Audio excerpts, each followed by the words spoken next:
రాష్ట్రంలో రాజకీయ పార్టీలు ఎన్నికల హడావిడిలో మునిగాయి. ఇప్పటికే స్థానిక సంస్థల ఎన్నికలకు షెడ్యూల్ విడుదలైంది. మరోవైపు జూబ్లీహిల్స్ బైపోల్కు 2-3 రోజుల్లో షెడ్యూల్ రానుంది. జూబ్లీహిల్స్ ఉప ఎన్నికకు బీఆర్ఎస్ ఇప్పటికే అభ్యర్థిని అధికారికంగా ప్రకటించింది. మరోవైపు అభ్యర్థి ఎంపిక విషయంలో కాంగ్రెస్, బీజేపీ కమిటీలను ఏర్పాటు చేశాయి. వచ్చే వారంలో ఈ రెండు పార్టీలు అభ్యర్థులను ప్రకటించే అవకాశం ఉంది. ఇదిలా ఉండగా జూబ్లీహిల్స్లో మంత్రులు పొన్నం, తుమ్మల, వివేక్ విస్తృతంగా పర్యటిస్తున్నారు. శంకుస్థాపనలు, ప్రారంభోత్సవాలు చేస్తున్నారు. జూబ్లీహిల్స్ ఉప ఎన్నికల్లో పోటీకి 4 అభ్యర్థుల పేర్లను పంపించాలని మంత్రులు పొన్నం, తుమ్మల, వివేక్ ను సీఎం ఇప్పటికే ఆదేశించారు. ఇందుకు సంబంధించి 1-2 రోజుల్లో పేర్లు అందించనున్నట్లు సమాచారం. ఆ పేర్లను AICC incharge Meenakshi Natarajan, PCC అధ్యక్షుడు మహేష్ కుమార్ తో కలిసి మరోసారి చర్చించనున్నారు. ఇప్పటివరకు చేసిన సర్వేలు, వాటి ఫలితాల ఆధారంగా అభ్యర్థి పేరును ఏఐసీసీకి ప్రతిపాదిస్తారు. అక్కడ ఆమోదం అనంతరం అధికారికంగా పేరును ప్రకటించనున్నారు. బైపోల్ ఎన్నికల షెడ్యూల్ వచ్చే నాటికి అభ్యర్థిని ప్రకటించనున్నట్లు పార్టీ వర్గాల ద్వారా తెలిసింది. బీఆర్ఎస్ సిట్టింగ్ స్థానమైన జూబ్లీహిల్స్ లో ఎలాగైనా గెలుపొందాలని గులాబీ పార్టీ భావిస్తోంది. ఈ ఎన్నికను ప్రతిష్టాత్మకంగా తీసుకున్న పార్టీ వర్కింగ్ ప్రెసిడెంట్ కేటీఆర్ అందుకు అనుగుణంగా వ్యూహాలు రచిస్తున్నారు. అందులో భాగంగానే గోపీనాథ్ భార్య సునీతను అభ్యర్థిగా ప్రకటించారు. సానుభూతిని ప్రధానంగా చేసుకుని ప్రచారం చేస్తున్నారు. డివిజన్ల వారీగా సమావేశాలు నిర్వహిస్తున్నారు.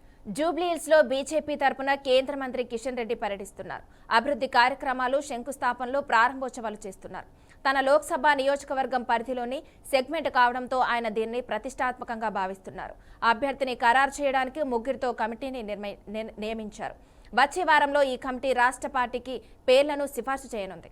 మరోవైపు గ్రామీణ స్థానిక సంస్థల ఎన్నికల షెడ్యూల్ విడుదలైంది. కాంగ్రెస్ పార్టీ అధికారంలోకి వచ్చి ఇప్పటికే 2 ఏళ్లు కావస్తుండడం, పాలక వర్గాల గడువు ముగిసి 18 నెలలు అవుతున్నందున ఎలక్షన్స్ నిర్వహించాలని పార్టీ అధిష్టానంపై నాయకుల నుంచి ఒత్తిడి పెరిగింది. మరోవైపు ఎన్నికలు నిర్వహించకపోతే కేంద్రం నుంచి నిధులు రాని పరిస్థితి నెలకొంది. గ్రామాల్లో అభివృద్ధి పనులు సైతం నిలిచిపోయాయి. పార్టీ అధికారంలోకి వచ్చినా తమకు పదవులు రాలేదనే అసంతృప్తి క్షేత్రస్థాయిలో కాంగ్రెస్ శ్రేణుల్లో నెలకొంది.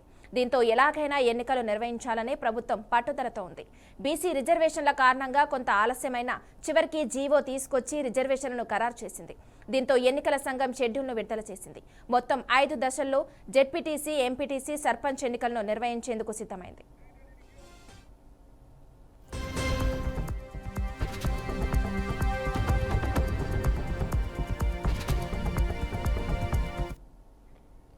స్థానిక సంస్థల ఎన్నికల్లో బీసీలకు 42% రిజర్వేషన్లు ఇవ్వడంతో కొందరు ఇటు హైకోర్టును, అటు సుప్రీంకోర్టును ఆశ్రయించారు.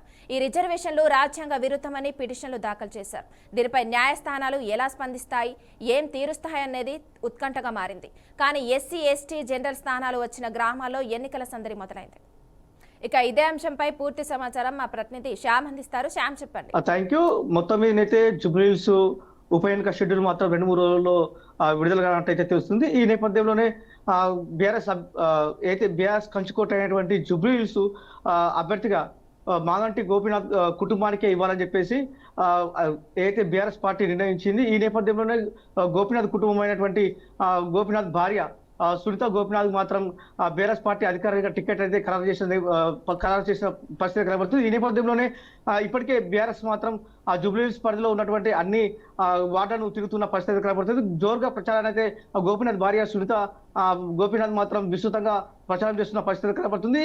మొత్తం మీనైతే ఈ కాంగ్రెస్ పార్టీలో మాత్రం జూబ్లీహిల్స్ లో పోటీ చేసేందుకు మాత్రం చాలా మంది అభ్యర్థులు ఆసక్తి చూపుతున్న నేపథ్యంలో ఎవరిని నిలబెడితే అక్కడ గెలుస్తారనేది కాంగ్రెస్ పార్టీ ఆలోచన చేస్తున్న పరిస్థితి కనబడుతుంది. మొత్తం మీదైతే అయితే సీఎం రేవంత్ రెడ్డి దృష్టికి మాత్రం 4 పేర్లను మాత్రం తీసుకెళ్లిన పరిస్థితి కనబడుతుంది. ఈ నేపథ్యంలోనే ఏఐసిసి దగ్గర ఈ 4 పేర్లను ఉంచి లాస్ట్ మూమెంట్ లో ఎవరిని ఖరారు చేస్తారనేది ఎవరికి చెప్పలేని పరిస్థితి కనబడుతుంది. ఎందుకంటే ముందుగానే అభ్యర్థి పేరు ఖరారు చేస్తే మాత్రం కాంగ్రెస్ పార్టీలో అనేక చీలికలు వస్తాయి. అక్కడ బీఆర్ఎస్ కాంగ్రెస్ ఓడిపోతున్న నేపథ్యంలో లాస్ట్ మూమెంట్ లో ఏఐసిసి మాత్రం వారి పేరును రిలీజ్ చేసే అవకాశం అయితే కనిపిస్తుంది.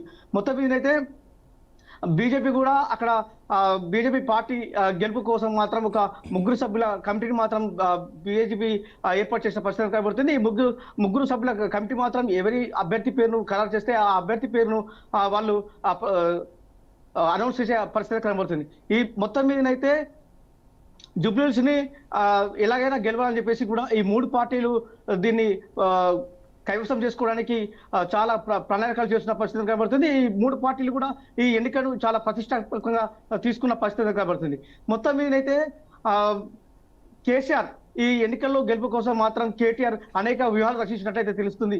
మొత్తం మీదైతే ఈ బీఆర్ఎస్ పార్టీ కావచ్చు, అదేవిధంగా కాంగ్రెస్ కావచ్చు, అదేవిధంగా బీజేపీ ఈ జూబ్లీహిల్స్ పరిసర ప్రాంతాల్లో తిరుగుతూ అక్కడ ప్రతి వార్డును కవర్ చేస్తున్న పరిస్థితి కనబడుతుంది. అంతేకాకుండా అధికార కాంగ్రెస్ పార్టీ మాత్రం ఇప్పటికే జూబ్లీహిల్స్ పరిధిలో అనేక అభివృద్ధి కార్యక్రమాలకు శంకుస్థాపనలు కావచ్చు, అదేవిధంగా అక్కడ మొత్తం మీదనైతే ముగ్గురు మంత్రులు కూడా అక్కడ ప్రచారం చేస్తున్న పరిస్థితి కనబడుతుంది. అంతేకాకుండా బీజేపీ తరఫున కేంద్ర మంత్రి కూడా అక్కడ ప్రచారానికి వెళ్తున్న పరిస్థితి కనబడుతుంది.